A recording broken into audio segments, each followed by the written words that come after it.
Melón Imposible, con Clara Lago y Elena Martínez Santos. Un podcast existencialista del que saldrás con más preguntas que respuestas.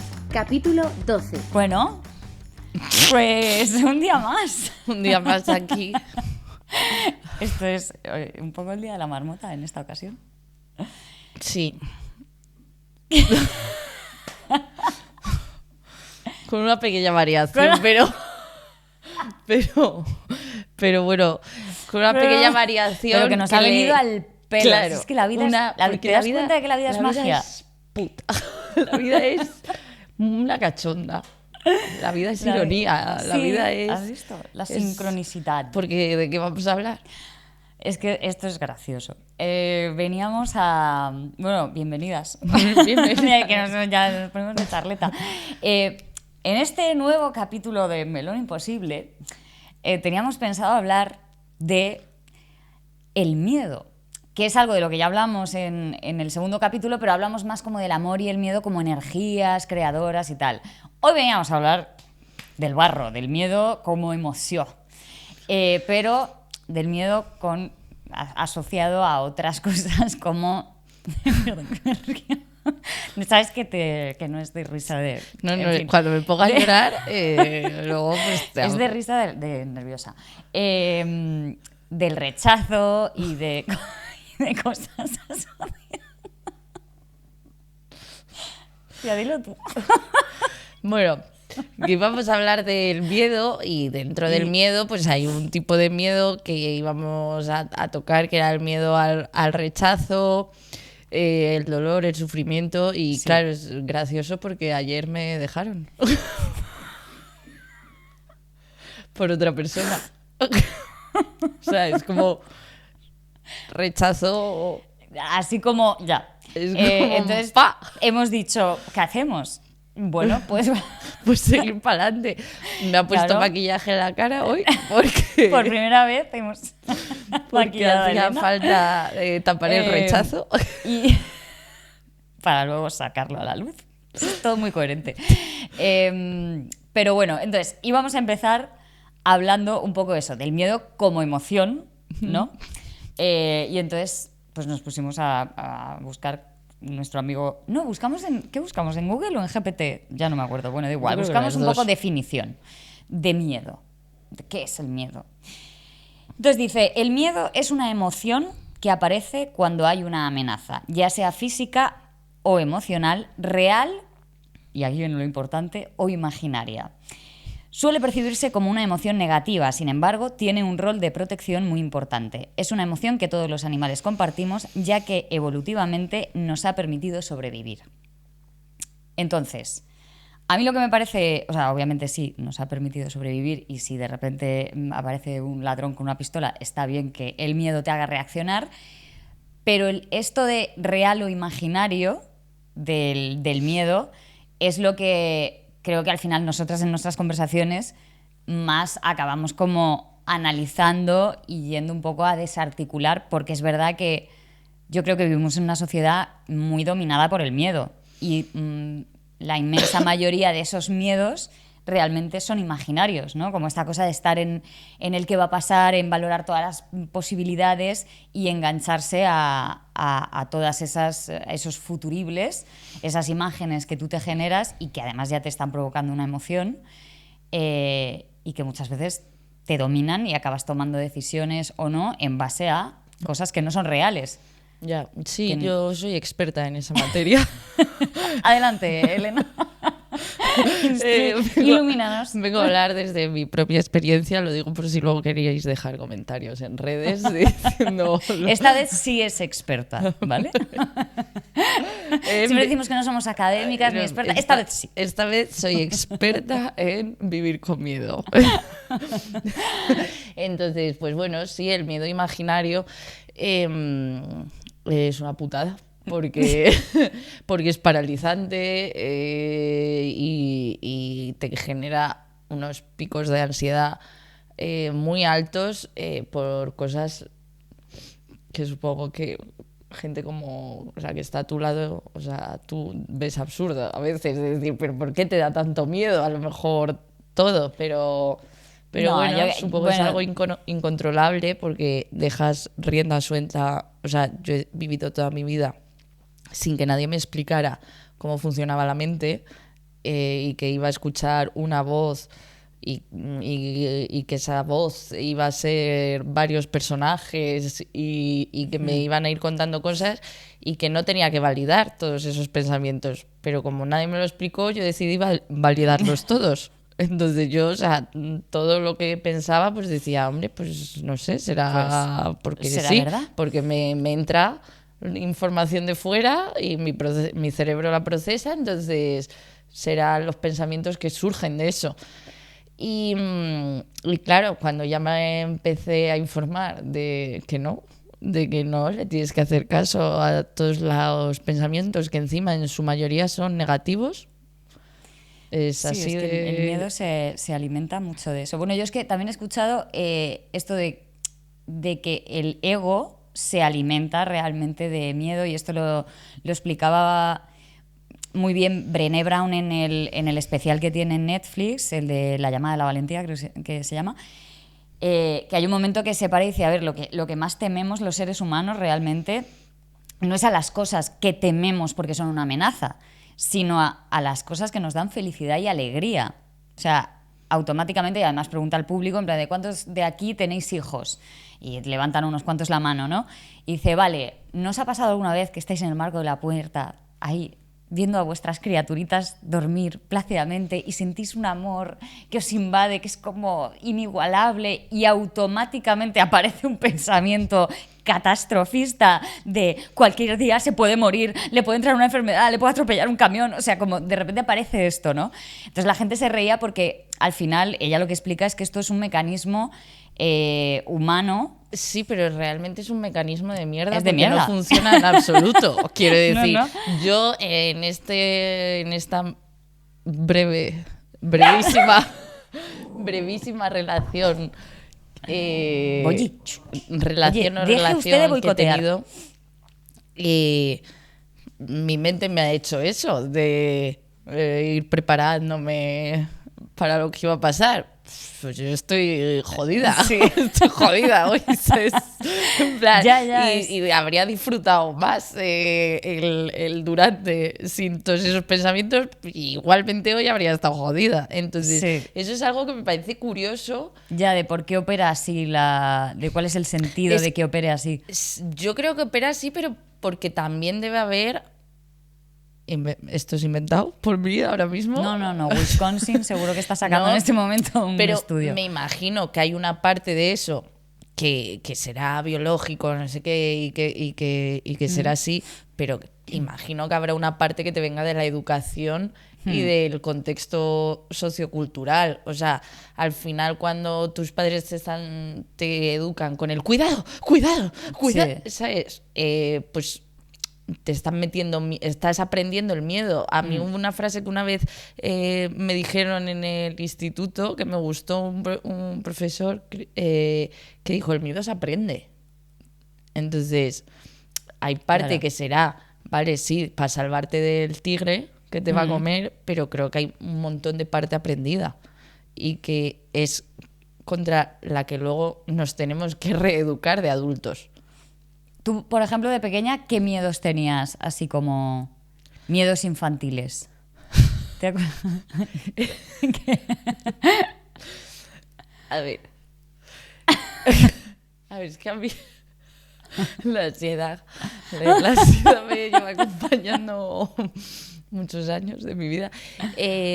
Yo le tenía muchísimo miedo, o sea, lo que más pánico me daba era la nada.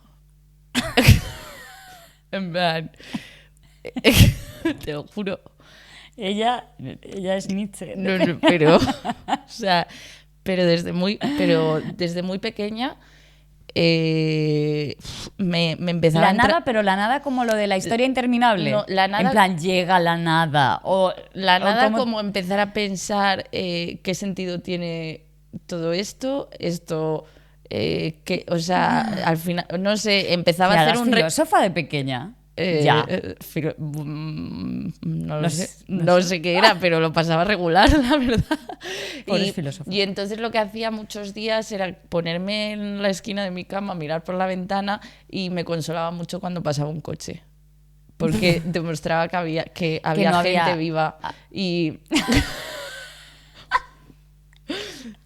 Porque si no pasaban coches pensabas que la nada ya había llegado y se había apoderado de todo. No, uno, me distraía. Dos, porque también le tenía mucho miedo a quedarme sola, o sea, como la única persona que queda en el mundo, porque tenía mucho pánico a la muerte y a la eternidad. O sea, no podía asumir el concepto de eternidad. Ya, eso yo tampoco. En plan, lo que me da miedo de la muerte es eso, que lo que haya después sea la eternidad, pero a la vez me da miedo la muerte y que esto se acabe. Es todo como...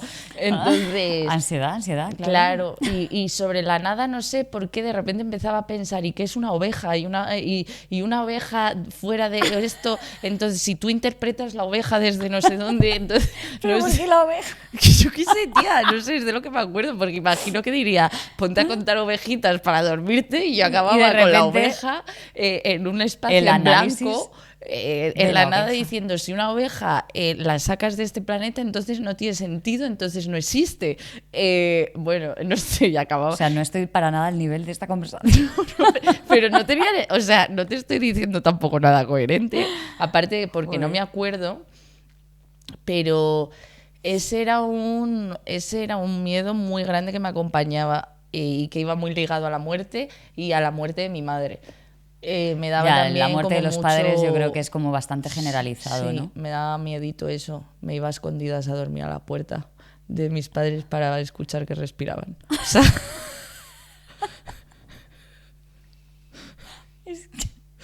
Filósofa y psicópata.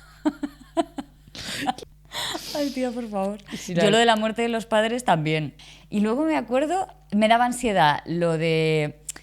el concepto de el universo, por un lado, como lo infinito del universo. Claro, pero a mí me rayaba que no fuese infinito, por eso me iba a la nada. O sea, me volvía loca ahí. Como que no fuese infinito. Claro. Que realmente... estuviese dentro de algo y que eso se fuese la nada.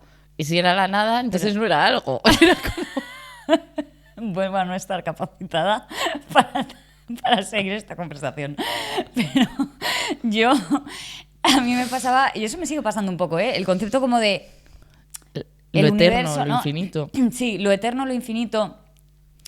Y era, por un lado, lo infinito en cuanto a, por ejemplo, el espacio, el universo, y por otro lado, lo finito del tiempo. Si me ponía a pensar en el paso del tiempo...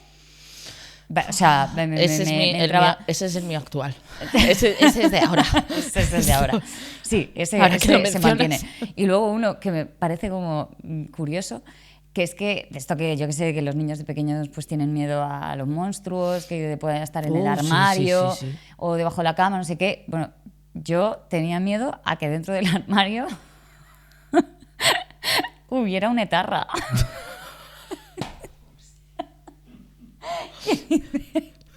Pero ¿por qué con 7 años tienes miedo? Y es porque me acuerdo que una vez, pues yo qué sé, pasaría algo con ETA en su momento, o que fuimos al País Vasco, no sé qué, y entonces luego a la vuelta me contaron la historia de... O sea, yo sé que era pequeña y de repente fue como, primero, de pensar... ¿Cómo me habéis llevado allí? ¿Dónde hay etarras? Que nos pueden matar en cualquier momento. Y meterse en el armario. Claro. O sea, era como de... No entiendo por qué hemos ido allí de vacaciones. ¿Pero de dónde sacaste tú la información sobre ETA? No sé, algo me contarían... No sé por qué. Pero una vez tuve la información de que existía un grupo... terrorista en España, dije, ¿qué? Entonces ya pensaba que iban a estar en mi armario. Pero me hace mucha gracia imaginarme una etarra en tu armario. ¿Cómo era? No. Era como Jack Sparrow o algo así. Ojalá, hombre, si hubiera sido como Jack Sparrow. Que salga del armario así, hola. Con 7. Recuerda los 7 años. No, yo creo que lo imaginaba, yo qué sé, con pasamontañas, una cosa así, ¿no? Uy, Pero- qué miedo dan los pasamontañas, me dan terror. Sí, ya eso da como...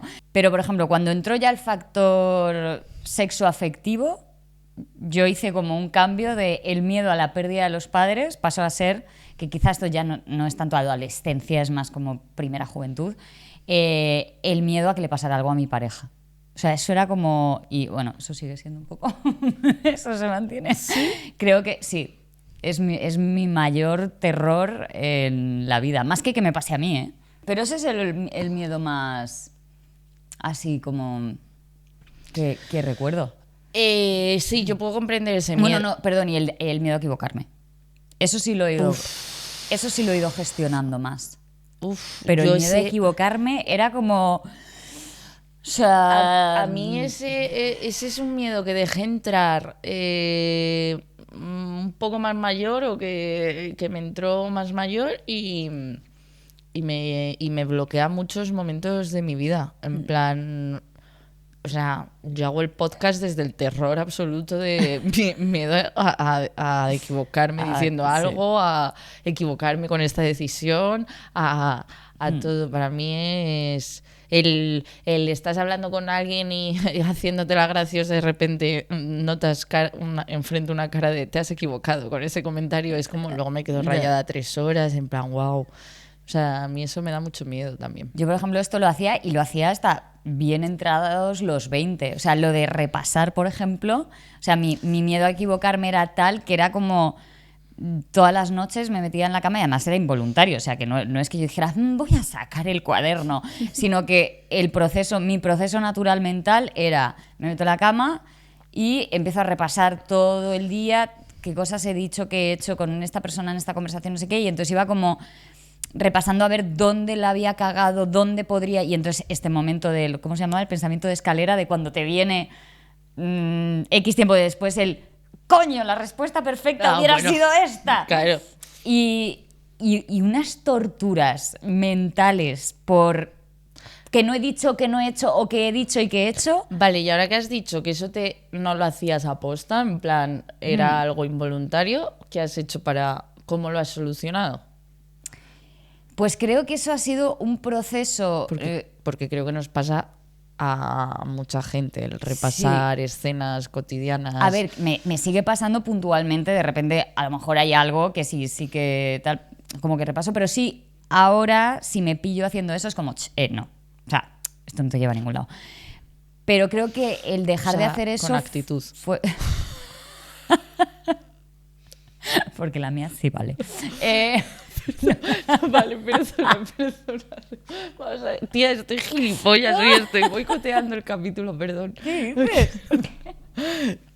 Vale, perdona. ¿Cómo lo solucionaste? Que no, o sea, no tengo no es que hiciera una cosa, creo que fue como una consecuencia natural del proceso terapéutico. O sea, de empezar a trabajarme toda la inseguridad mega mamotrética que yo tenía y con la que había convivido siempre, y entonces como creo que sí, que el proceso natural fue dejar de tratarme tan mal y de ser tan exigente a esos niveles. Y a lo mejor necesitar tanta validación del exterior, ¿no? Sí, y creo que sí, que el miedo a... Es que al final tiene que ver un poco con eso, ¿eh? Creo que él está como están todos como muy relacionados, escalonados, ¿no? El miedo a equivocarse en realidad es ¿por qué tienes miedo a equivocarte? Porque si me equivoco me van a rechazar y si me rechazan me voy a quedar sola. Entonces es como que al final es una cadena de miedos que puede empezar antes o después, pero creo que el final es siempre el mismo. Con los miedos puedes hacer como la misma cadena que con el para qué, que con ¿no? el para qué, en total. plan de empezar ahí a preguntar y al final la respuesta acaba siendo siempre la misma, soledad o muerte. Pero bueno, todo esto venía por lo del miedo al rechazo y el miedo al fracaso, sea lo que sea, pero que hablábamos el otro día que en realidad todos estos miedos se generan y les damos forma desde el relato que nos contamos. O sea que... Claro, lo que hablábamos de de al final lo que escuchas de tu mente, ¿no? Sí, pero como que no se le pone como mucho énfasis al tema de los relatos. Esto no sé si fue a la primera persona que yo le escuché decir lo de los seres humanos somos relatos todo el rato, creo que fue al Yuval Noah Harari, el que escribe Homo sapiens, Homo Deus, ¿verdad? Y es verdad que creo que es un poco así, y que, por ejemplo, en el caso de los miedos, es como donde al final más bueno, no sé si más, pero se magnifica mucho y te puede llevar por un sitio que no tiene absolutamente nada que ver con la realidad. O los miedos que tú tengas de hacer los relatos y encima te los retroalimentas. Claro que algo que puede generarte un cierto miedo, de repente se puede extrapolar e irse absolutamente a Cuenca. Hombre, yo sí que me pillo muchas veces a mí misma de repente que digo, o sea, ¿what?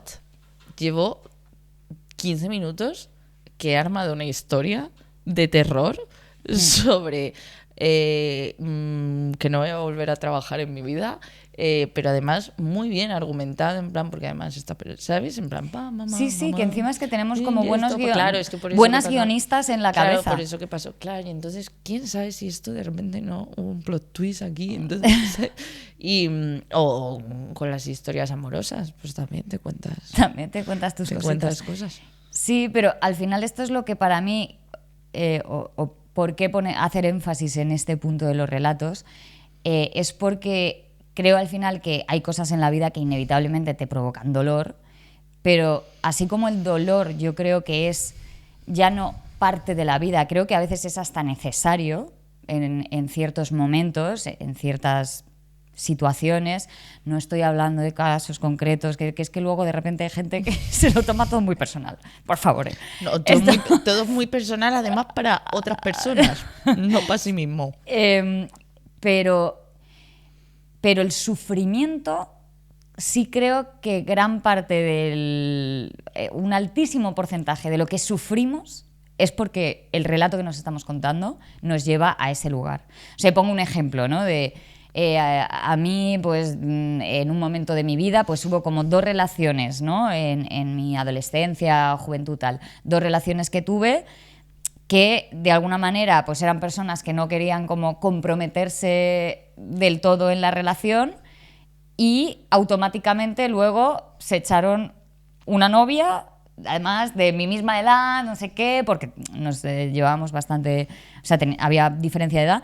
Y entonces, claro, eso es el hecho, ¿no? Tú coges el hecho, como diría Borja Vilaseca, en neutro, esto es un hecho neutro, y eso no quiere decir que no te pueda provocar dolor por el hecho de, pues a mí esta persona me gustaba, o incluso yo a esta persona la quería, y ahora ya no estoy con esta persona en este código sexo afectivo romántico.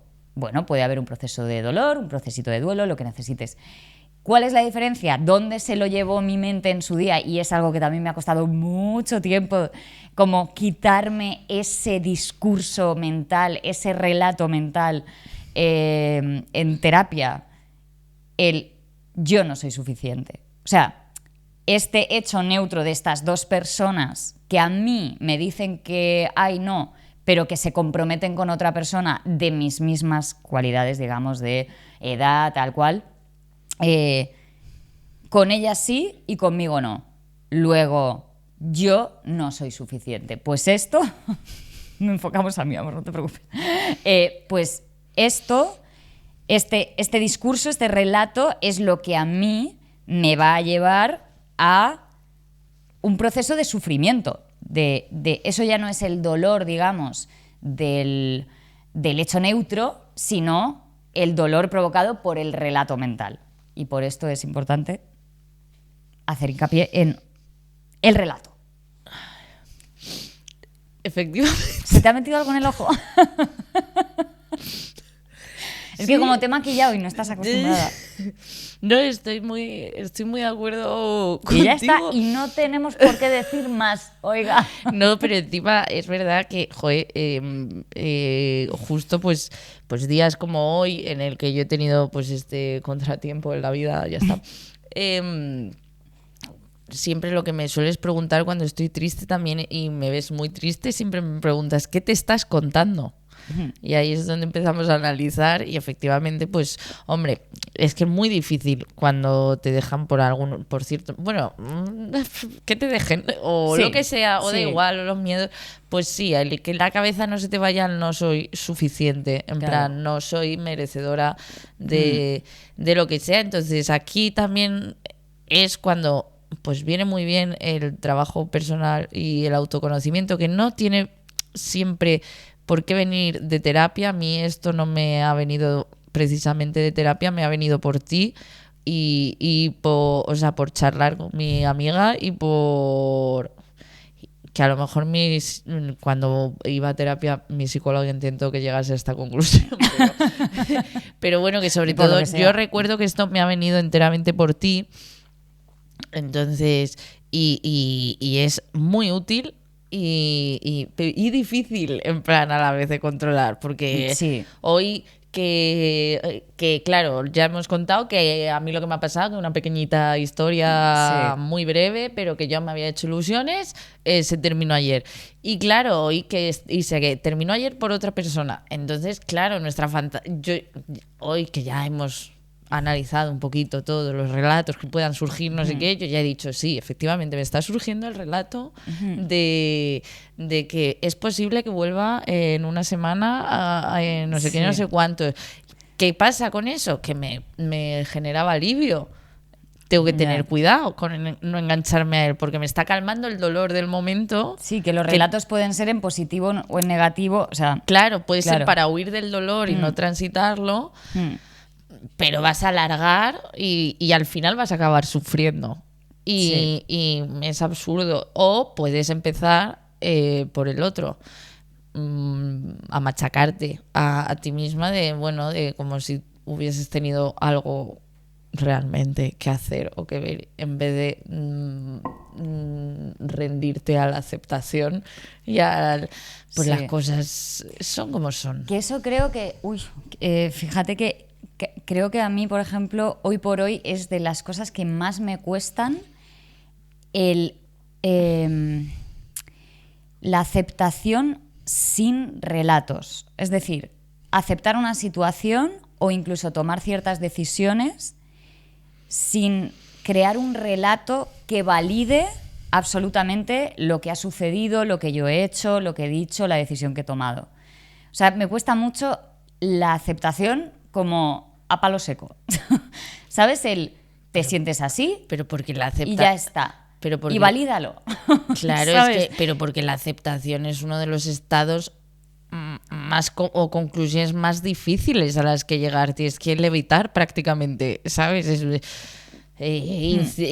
O sea, mientras estás corriendo hacia la aceptación no paran de venirte lanzas de pensamientos intrusivos que de repente te estampan contra la pared y te quedas ahí en plan, ya soy una mierda, ¿sabes? Entonces, claro que es Sí. por esto, porque es todo esto, en el fondo me confirma todo lo que llevaba pensando. Nada, es muy Sí, jodido. pero ya no te digo solamente hacia la aceptación de cuando te pasa o sea, cuando suceden este tipo de situaciones, ¿no? Como lo que te ha pasado a ti, sino incluso cuando tú la provocas. O sea, imagínate que hubiera sido al revés. Ah. ¿No? Sí, que yo dejo a la persona. Claro, tú hubieras decidido. Que por cierto, esta persona lo ha hecho muy sí, bien, sí, en plan, sí. no hay Oye, rencor. sombrerazo. Todo estupendo. Imagínate que tú eres la que deja una relación. Pues digamos que hablo de la aceptación de tu sentir. A mí, por ejemplo, me cuesta mucho, pongo este ejemplo que no es el caso, pero por ponerlo. Digamos que si yo es una toma de decisión mía o es un sentir mío, necesito validar mucho con argumentos muy potentes. Y que al contártelo vea en ti tú, hombre, claro, normal que te sientas así, hombre, claro, normal que hayas decidido esto. Entonces, como que yo también veo el funcionamiento de los relatos en cuanto a, por un lado, a veces te llevan eso a sufrir sin necesidad porque te estás adelantando al futuro, porque te estás proyectando en el mañana 18.000 cosas que pueden pasar y entonces no tiene sentido, o porque porque hay una situación donde de manera natural provoca un dolor y tú ese dolor lo estiras, lo magnificas a través del relato y se convierte en un sufrimiento que es innecesario, ¿no? Pero también en este caso, que es, a lo mejor no hay un dolor enorme, a lo mejor no hay, pero el relato es lo que a mí me valida para sentir o actuar. Yeah. Pero que en el fondo es como todo el rato es para que tú también me valides. O sea, porque el relato ya no es solo para mí, es para que tú me digas, bien hecho, vas bien, Claro. tienes derecho a sentir lo que sientes, tienes derecho a hacer lo que estás haciendo. Sí, ¿sabes? sí, es completamente cierto. Si estos días, además, yo os lo he llegado a pedir literalmente, en plan, por favor, necesito validación o es que no sé si estoy exagerando, estoy yo loca. En plan, soy yo. Y tú me lo dijiste, en plan, tía, acepta que te sientes así. En plan, Sí. ya está, es válido ya eso. Pues... Y qué te iba a decir, pero bueno, a mí ahí me surge, antes de acabar, me surge a mí hay un miedo, yo le tengo muchísimo miedo a no tener razón. En Pero, plan, que claro. viene a ser un poco el de equivocarse, Sí, sí. pero hay veces, es como eso, estoy interpretando yo mal esta situación de malestar en la pareja. Ya, sí. Porque no es tanto como equivocarse, es de interpretación de la realidad, tengo miedo a interpretar mal, no sé cómo explicarlo. Bueno, yo creo que al final ese miedo, sí, yo lo entiendo perfectamente porque yo también lo he sentido. Creo que en última instancia ese miedo es porque dices, si el día de mañana esto no funciona El relato. y yo me doy cuenta de que yo no estaba interpretando bien la situación, de que yo no he sabido leer al otro, de que yo no he sabido mostrarme al otro, de que yo de alguna forma me voy a hacer yo culpable de que esto no haya funcionado, ¿no? Va a haber un relato de Va a haber de un culpa. Sí. Pero que esto es lo que estábamos hablando hoy, que también me parece interesante porque esto creo que también nos pasa mucho, probablemente a muchas personas, que es cuando algo no funciona, una relación ya sea sentimental o de amistad, o lo que, ¿no? Cuando una relación termina y tú continúas evolucionando, vas haciendo tu proceso y tal y cual, ¿no? Y claro, vas ganando en conciencia, en herramientas, si te va esto del trabajo personal. Y llega un momento donde como tú ya estás cambiando ciertas cosas de ti, empiezas a sentir, pues es como esto que te digo, yo ya no me rayo tanto y me meto en la cama por las noches y repaso todo el día y lo que he hecho bien y lo que no. Hay ciertas cosas que ya se van modificando. O sea, yo hoy me trato mejor que lo que me trataba con 25 años. Y tus miedos han disminuido en consecuencia. Claro. Pero entonces, ¿qué pasa? Que tu cabeza lo que hace es... Si entonces, claro, repasas tu yo de entonces y dices, a ver si es que, claro, es que yo no me estaba mostrando, es que yo no estaba haciendo esto, es que yo estaba haciendo lo otro. Se me estremece como el cuerpo cuando de repente me entran esos pensamientos de, entonces es que fui yo. Fui Claro. yo. Y encima ahora sé cómo debería y ahora haberme sabría comportado. arreglarlo.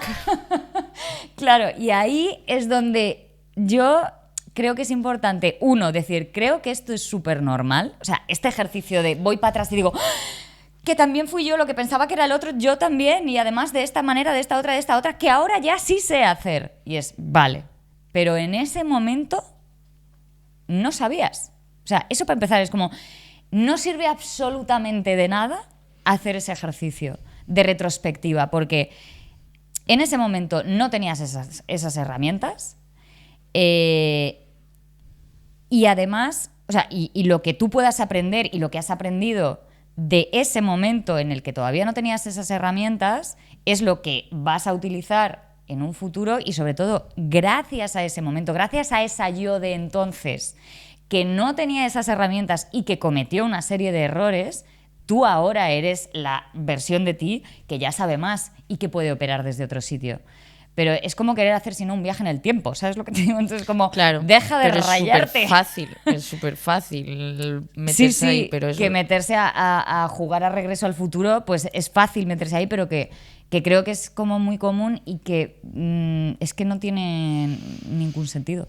No lo tiene, pero es muy potente cuando te entra ese pensamiento, pero efectivamente es cuando ahí tienes que ver más el hecho de, es que esa persona probablemente te apareció para que llegases al estado en el que estás hoy y acabases viendo eso de ti. Pero no era tu persona o ni tu trabajo o lo que sea que... Sí, efectivamente. Yo, por ejemplo, para poner otro ejemplo práctico con esta anécdota que ha sucedido, para también contar cosas de cómo aplicamos lo que aprendemos y eso, pues hoy hemos estado debatiendo de, vale, ha sido una cosa muy corta, pero ya enseguida ha sido ok. Yo ya me he notado de nuevo mis miedos, o sea, a mí ya me ha salido mi miedo a que me dejen, al abandono, mi miedo a mostrarme y de si me muestro entonces se van a ir. Entonces, en una medida más baja de lo que me ha pasado algo mejor en otras relaciones, pero me han pasado. Entonces es como, bueno, y ha sido guay también sacar de algo un corte, y aunque esté en un día doloroso, que no tiene mayor trascendencia porque ha sido algo muy breve y bonito. Sí, pero que has podido sacar tanto lo que ya, o sea, has podido como ver materialmente qué has aprendido y qué todavía tienes que... todavía tengo que aprender, y que probablemente esta chica que ha aparecido de manera tan breve ha sido para decirme, hey, en plan, queda esto, ¿sabes? Y así que, quieras que no, además, ver así la vida también consuela. Sí, yo es un poco por eso creo que me flipa tanto este tipo de conversaciones y de planteamiento vital, o sea, como de, por esto me pongo como estas gafas todo el rato de el aprendizaje, ¿qué puedo aprender? Porque al final para mí es como lo que unifica y le da como un sentido global a todo en general. Que puede que sea un autoengaño que de alguna manera... es como para sentirnos mejor. Bueno, pues si te hace sentir mejor. No sé, yo no lo llamaría autoengaño porque para mí yo he cambiado, o sea, me he serenado un poco, en plan... Sí, bueno, es un poco lo que decía Borja, si ya no es por una cuestión ni siquiera como espiritual en cuanto al alma, al más allá, no sé qué, sino a efectos de desde que naces hasta que mueres, el decir cuál es el sentido de la vida, para qué estamos aquí, para aprender. Es que en última instancia, si no es para aprender, porque luego... Es para ser felices.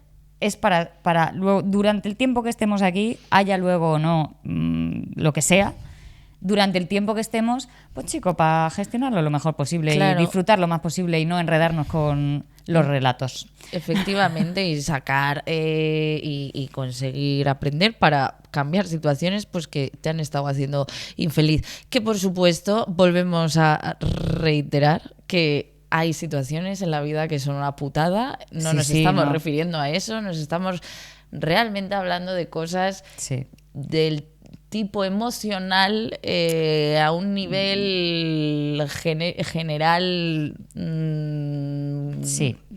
Yo creo que sí. Todo el mundo ha tenido un desamor, una pelea con una amiga, con un amigo y que esto es como lo que dijimos en el otro capítulo. Esto es para quien le sirva de algo genial, y para quien no, pobrecito en la frente y que no lo vea. Efectivamente. Adiós. Este podcast ha sido posible gracias a la producción de José Lucena, la dirección de fotografía de Lucía Muriel, el diseño gráfico de Carlos López y la locución de Nuria Escudero. Melón Imposible, con Clara Lago y Elena Martínez Santos.